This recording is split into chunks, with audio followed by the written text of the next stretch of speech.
لنوم أفضل، ومن ثم إحساس أفضل.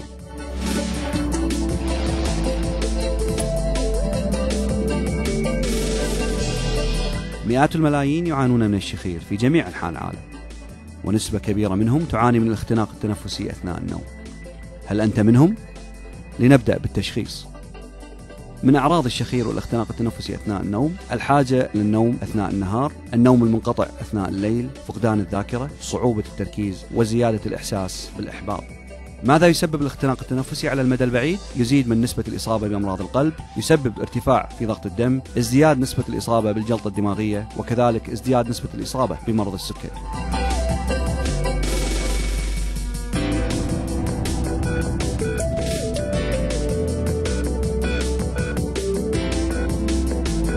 سقف الحلق واللهات هي إحدى العوامل المؤثرة في عملية الشخير والاختناق التنفسي أثناء النوم.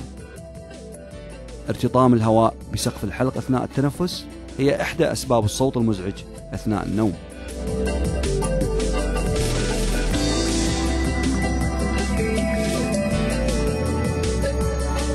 وقد يؤدي إلى الاختناق التنفسي أثناء النوم. هنا نرى عدم القدرة على مرور الأكسجين إلى الرئتين عن طريق الأنف.